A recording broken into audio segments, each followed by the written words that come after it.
जी, hello दोस्तों, मैं हूँ कमर चीमा, उम्मीद है आप लोग ठीक होंगे।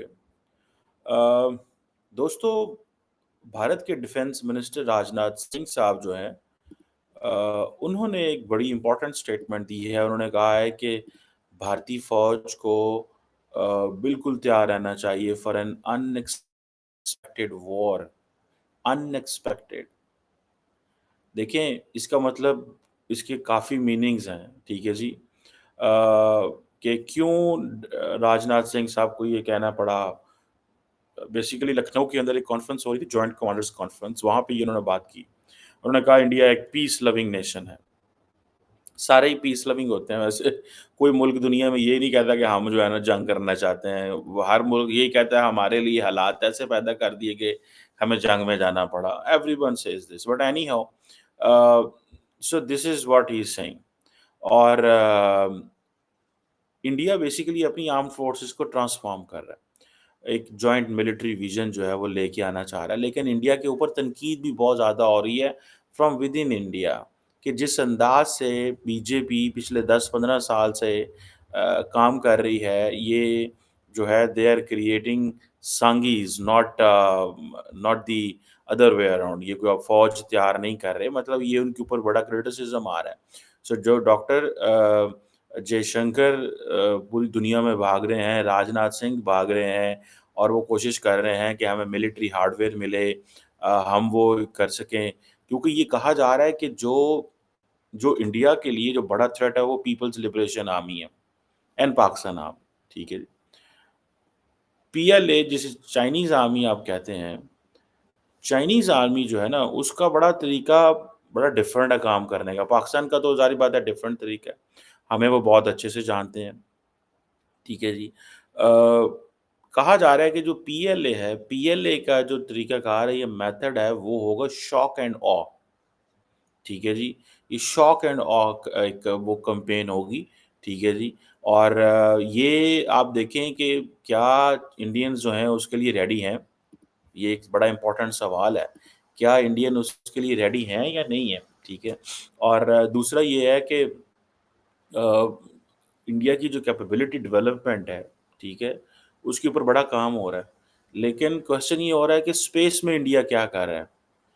इलेक्ट्रोमैग्नेटिक वॉरफेयर में इंडिया क्या कर रहा है? इन डोमेन्स में इंडिया क्या कर रहा है?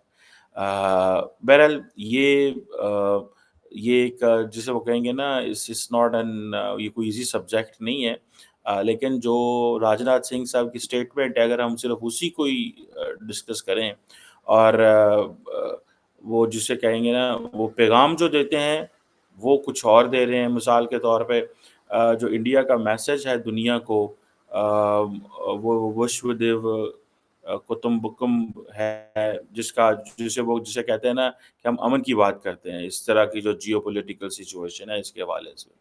और वो कहते हैं कि जनाब इंडिया सिर्फ़ एक ही मुल्क है दुनिया में जिसने ये वाला पैगाम दिया है, ठीक है जी।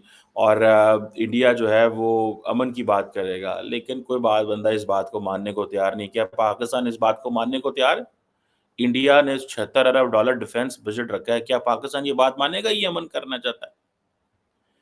भई इंडिया ने इंटरकॉन्टिनेंटल बैलिस्टिक मिसाइल बना ली है, क्या पाकिस्तान ये बात मानेगा कि इंडिया अमन की बात कर रहा है?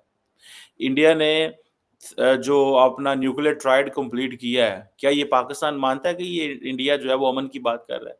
जबकि पाकिस्तान के पास न्यूक्लियर ट्रायड नहीं है। हाँ, अगर इंडियन पॉइंट ऑफ व्यू से देखें तो वो कहते हैं हम सच्चे हैं। वो कहते हैं चाइना के पास न्यूक्लियर ट्रायड है।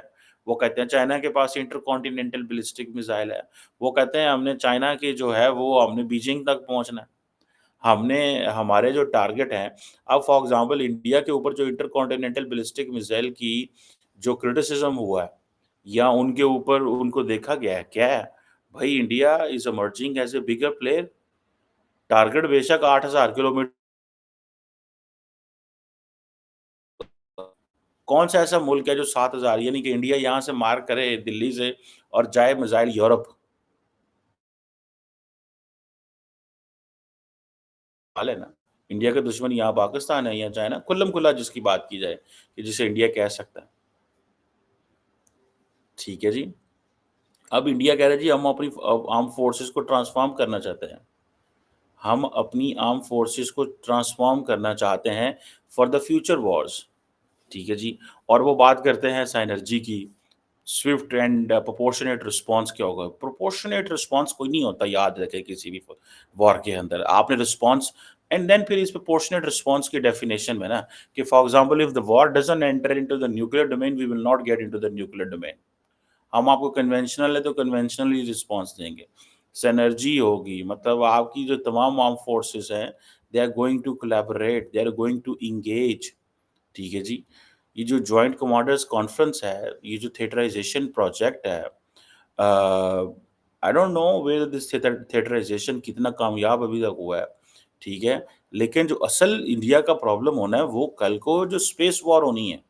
आप देखें जो स्पेस एंड इलेक्ट्रॉनिक वॉरफेयर है, ये आपस में अब कनेक्ट हो गई हैं। स्पेस एंड इलेक्ट्रॉनिक वॉरफेयर, ये जो यूक्रेन में जो कुछ हुआ है, यूक्रेन में क्या असल प्रॉब्लम आ रहा है, ठीक है जी? कि वहाँ पे जो है वो जिसे वो कहते हैं ना कि अब फॉर एग्ज़ाम्पल स्टारलिंक है, ठीक है जी? उसने भी बीच में जंप कर दिया कि जो यूक्रेन को फॉर एग्ज़ाम्पल स्टारलिंक सर्विसेज़ दे रहा है, ठीक है जी? क्या कोई डायरेक्ट स्पेस वॉर का खतरा है? क्या इंडिया की ये कैपेबिलिटी है स्पेस वॉर की, पीपल्स लिबरेशन आर्मी के साथ? कहा जाता है कि अमेरिका ने तो अपनी जो स्पेस फ़ोर्स है वो 2019 में, ये जब मुझे याद है ट्रम्प था, तो तब उन्होंने ये फैसला किया, ठीक है जी? तो वो उन्होंने तो ये कर लिया, सो असल चैलेंज ये है कि क्या इंडिया स्पेस में कहाँ खड़ा हुआ है? असल चैलेंज ये है कि जो चाइना से जो टेंशन आनी है, प्रॉब्लम आनी है, वो ज़मीन से आनी नहीं है, जो मुझे लगता है। If the Chinese want to work on shock and awe, ठीक है? ये जो अगर चाइनीज़ शॉक एंड ऑ पे काम करेंगे, तो ये स्पेस वॉर जो है, ये होगी, इलेक्ट्रोमैग्नेटिक वॉरफेयर होगी, वहाँ पे इंडियंस कहाँ खड़े हैं? ये बड़े इम्पोर्टेंट सवाल हैं, ठीक है जी? और दूसरी बात ये है कि बात वो नॉर्दर्न बॉर्डर की करते हैं कि जी वो नॉर्दर्न बॉर्डर जो है ना वहाँ पे हमें मसला है, नेबरिंग कंट्रीज़ में मसला है। और नेबरिंग कंट्रीज़ हमारे अमन की तरफ मैली आँख से देखते हैं। दिस इज़ व्हाट वो कह रहे थे, ठीक है जी। और मिसाल के तौर पे जो राजनाथ सिंह साहब की जो इम्पोर्टेंट बात उन्होंने की, उन्होंने रशिया और यूक्रेन का रेफ़रेंस दिया। उन्होंने इज़राइल हमास के कॉन्फ्लिक्ट की बात की, उन्होंने बांग्लादेश की बात की। वो कहते हैं इन चीज़ों को ज़हन में रखते हुए आपको बिल्कुल तैयार रहना चाहिए। अब क्वेश्चन ये है कि बांग्लादेश जो है, वो कैसे प्रॉब्लम बन सकता है उनके लिए? या इंडिया ये समझ रहा है?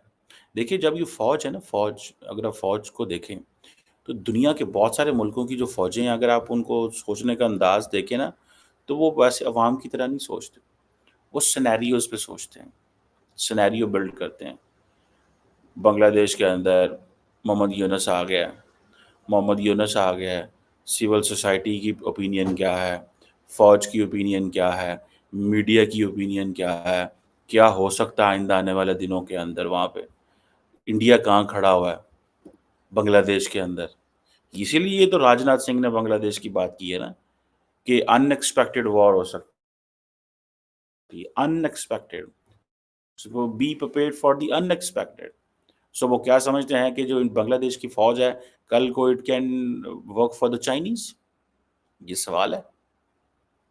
या बांग्लादेश जो है it can help China in so many things. Bangladesh को अगर आप चाइना इंडिया जो है इकोनॉमिक, जैसे उन्होंने कहा जी इनकी डीज़ल सप्लाई लाइन बंद कर दो, कल के कहेंगे इनकी बिजली बंद कर दो। तो in other words India Bangladesh का फ़ायदा कर रहा है। इमीडिएटली तो आपको नुकसान नज़र आ रहा है, बिजली बंद हो गई, फलानी चीज़ बंद हो गई। लेकिन लॉन्ग टर्म में क्या कर रहा है इंडिया? इंडिया लॉन्ग टर्म में बांग्लादेश को इंडिपेंडेंट कर रहा है, अपने आप से। लेकिन अगर इंडिया उसको अपने ऊपर डिपेंडेंट रखेगा, तो इंडिया की लिवरेज रहेगी। सो इसलिए इंडिया कभी भी ज़्यादा लंबा-चौड़ा बांग्लादेश को नहीं दबाएगा। लेकिन इंडियंस ये महसूस करते हैं कि ये जो सिचुएशन बांग्लादेश में पैदा हुई है, it is a it is sort of a crisis. इसको मैनेज करना पड़ेगा नए सिरे से। फ़ौज के साथ अलहदा डील करना पड़ेगा, पॉलिटिकल स्पेक्ट्रम में अलहदा जाना पड़ेगा, डिप्लोमैटिक में अलहदा जाना पड़ेगा। अब बिल्कुल अलहदा चीज़ें हैं वहाँ पे। वहाँ पे it's not something, it's not an India which will call Hasina Wajid and they will start talking something like पुरानी बातें, हाँ जी मोदी साहब, हाँ जी हसीना कैसी हैं आप, सब कुछ अच्छा चल रहा है, बस ज़बरदस्त है। ऐसे कोई नहीं है वहाँ पे, बिल्कुल डिफरेंट चीज़ें हैं।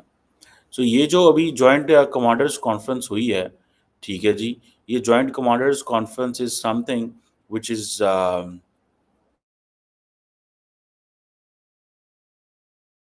इंटीग्रेशन के जो मुस्तकबिल में जो फ्यूचर चैलेंजेस हैं उनको कैसे लेके चलना है।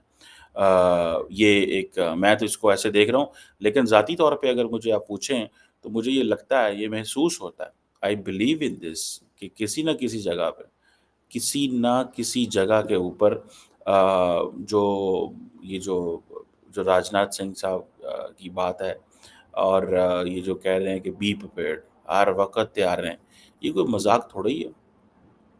चाइना के साथ कैसे एंगेज करेंगे?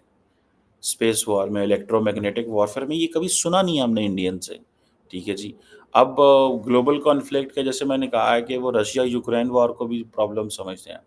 व्हायर इंडिया कंसीडर्स रखिए रशिया-यूक्रेन वॉर के लिए इंडिया के लिए क्या कहता है, क्यों अनएक्सपेक्टेड तैयार रहो, क्या हो सकता है? इसका मतलब ये है कि डिफेंस सप्लाई रुक गई है। इसका मकसद ये है कि एस-400 की कुछ बैटरीज़ रुक गई होंगी। इसका मकसद ये है कि आपको जो मिलिट्री हार्डवेयर रशिया से आना था वो रुक गया, क्योंकि उन्होंने अपनी फ़ौजों को अब देखिए रशिया को कौन वेपन देगा सिवाय चाइना के, ठीक है? कौन वेपन देगा सिवाय चाइना के? कोई भी नहीं दे सकता भाई। हालात ऐसे हैं वहाँ पे, कौन वेपन देगा उनको, ठीक है? तो वो उन्होंने वो अब इंडिया की ज़रूरियात डील करें जो कि पीस टाइम में बैठा है, या कि वो अपनी वॉर नीड्स पूरी करे जो कि वॉर टाइम में है। सो वॉर टाइम की ज़रूरियात ज़्यादा है ना कि पीस टाइम की। सो रशिया उधर मसरूफ़ हो गया, इंडिया की सप्लाई में प्रॉब्लम आ गया। बांग्लादेश आ गया, जो इंडियन फ़ौज एक नेक्स्ट लेवल पे सोच रही है, ठीक है जी। सो वो कह रहे हैं कि लॉन्ग टर्म कॉम्प्रिहेंसिव 1 लाख के करीब तो फ़ौज उन्होंने चाइना के बॉर्डर पे बिठा दी है। आप क्या समझते हैं चाइना इंडिया के लिए मज़ाक है? So that is why India is working on a comprehensive analysis of the northern border and neighbouring country. So उन्होंने मेरी ज़ाती नज़र में they have put China on priority, India को भी बांग्लादेश को भी वो अहमियत दे रहे हैं एंड पाकिस्तान को नंबर 3 पे रख रहे हैं, इज़ एन चैलेंज। गो के पाकिस्तान नंबर 1 पे है उनके लिए। उसकी वजह ये है कि पाकिस्तान को क्योंकि पाकिस्तान तो बिल्कुल इंडिया के लिए तैयार बैठा हुआ है। पाकिस्तान फ़ौज कहती है हमें तो कोई काम नहीं है, सिवाय इंडिया के। हमने तो 76-77 साल इन्हीं को स्टडी किया हुआ है कि इनसे कैसे एंगेज करना है। अभी पाकिस्तान जो है बड़े कटिंग एज जो फाइटर जेट्स चाइना से ले रहा है, ठीक है? तो वो किस लिए ले रहा है? वो ज़ाहिर बात है इंडिया के लिए ले रहा है बिकॉज़ इंडिया बहुत ज़्यादा वो इंडिया बड़ा कहता है कि हम अमन के लिए बैठे हुए हैं। वो अमन हम सिर्फ़ अमन की बात कर रहे हैं। वो जैसे ही इंडिया अमन की बात करेगा, इंडिया ने अगर राफ़ेल ले लिए हैं, इंडिया ने जो है वो ड्रोन्स ले लिए हैं इज़राइल से, अमेरिका से, इंडिया ने जनाब न्यूक्लियर ट्राइड बिल्ड कर लिया है, पाकिस्तान की टेंशन शुरू। इसे बोलते हैं मिलिट्री टर्म्स में सिक्योरिटी डायलेमा। ठीक है, इसे बोलते हैं सिक्योरिटी डायलेमा, ये एक सिक्योरिटी डायलेमा है। When once one gets secure, other gets insecure, ठीक है जी। So India is secure, Pakistan is insecure, that is so simple. इसमें कोई बहुत बड़ी वो जिसे कहते हैं ना लॉजिक वाली बात नहीं है कोई, समझने-समझाने वाली बात नहीं है, ठीक है जी। और अब वो इंडिया राजनाथ सिंह ये कह रहे हैं कि जी ट्रेडिशनल और मॉडर्न वॉरफेयर इक्विपमेंट का जो इसका मिक्स करना सीखें। ट्रेडिशनल एंड मॉडर्न वॉरफेयर का। सो सो इट मीन्स कि they are saying that when you deal with Pakistan it's all traditional and when you deal with China it's all modern warfare equipment. So ये एक चीज़ जो है वो उनको नज़र आ रही है कि आप जो है चाइना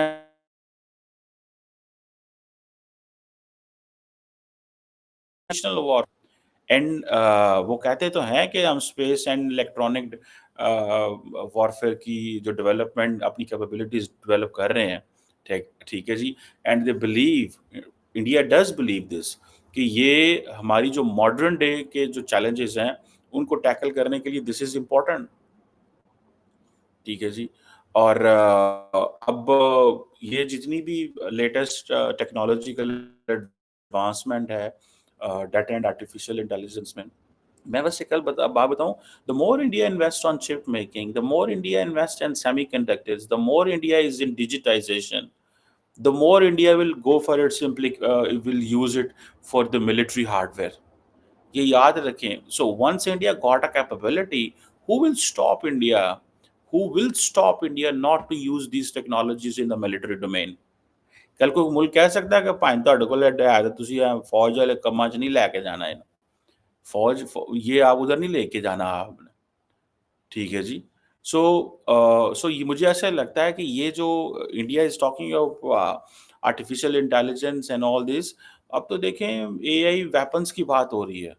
एआई वेपन्स की बात हो रही है कि आर्टिफिशियल इंटेल कि आपके जो वेपन्स हैं वो कैसे जो है वो आर्टिफिशियल इंटेलिजेंस जो है वो डील कर रही होगी। मतलब ये अभी हमारे यहाँ तो इतनी लंबी-चौड़ी इसके ऊपर डिस्कशन नहीं हुई। पब्लिक डोमेन में नहीं है, पब्लिक स्पेस में नहीं है। AI enabled autonomous weapon system जो आ रहे हैं, ठीक है जी। थिएटराइज़ेशन इंडिया की बा उस पे बड़ा काम कर रहा है। इंडिजिनाइज़ेशन इंडिया बड़ा काम कर रहा है। ये बेसिकली इंडिया के कंटेम्परेरी प्रॉब्लम्स हैं। Challenges and not problems. Challenges are for the Indian Air Force. Theaterization, although the position of CDS is there, but still this theaterization is yet to be understood and इसके ऊपर काफ़ी ज़्यादा वो जिसे कहते हैं ना एक चैलेंज है। इंडिजिनाइजेशन इंडिया का एक बड़ा चैलेंज है, जिस पे वो आत्मनिर्भर में भारत पे लगे हुए हैं, लेकिन अमेरिकन्स बड़े स्मार्ट हैं, आपको पता है। उन्होंने सारी जो डिफेंस सप्लाई है, वो बड़ी स्लो कर दी है। ये अभी गए हुए थे राजनाथ सिंह साहब अमेरिका अमेरिकन्स जो है ना इंडियंस को थोड़ा फँसाना चाहते हैं। कैसे फँसाना चाहते हैं? जो रिसेंटली उन्होंने एक एग्रीमेंट इंडिया के साथ किया है कि अब तमाम अमेरिकन जो जहाज़ होंगे या तमाम अमेरिकन आर्मीज़ जो इंडियन ओशन में या पैसिफिक में हैं, उनको जहाँ-जहाँ ज़रूरत पड़ेगी जहाँ-जहाँ ज़रूरत पड़ेगी, वो इंडिया से मदद ले सकते हैं। जहाँ उनको ज़रूरत पड़ेगी, वो इंडिया से मदद ले सकेंगे। जिधर उनका दिल किया वो इंडिया से पूछेंगे हाँ जी, क्या और इसी तरह इंडिया भी उनकी मदद ले सकता है। पहले मुझे ऐसा लगता है कि वो उनसे वादे-वईद कराना चाहते हैं इंडियन से, जो कि इंडियंस कर रहे हैं एंड देन स्लोली जो वेपन्स जो ट्रांसफर है वो भी करवाएँगे वो। But it will take some time, ठीक है? ये देखें ये AI enabled autonomous weapon system आने हैं सारा कुछ एंड इंडिया को चाहिए India needed all this thing at industrial scale. Industrial scale पे चीज़ें चाहिए, बड़े पैमाने पे। इट्स ऑल चाइना है भाई उधर, ठीक है? एंड देन पाकिस्तान के साथ भी वो शॉक एंड ऑय खेलना चाहते हैं। पाकिस्तान के साथ भी वो शॉक एंड ऑय खेलना चाहते हैं and I think that's where Pakistan is working with the Chinese obviously these things are not known in the public knowledge but ये चीज़ें जो हैं वहाँ पे मौजूद हैं। Let's see, let's talk more on this क्या इसमें निकल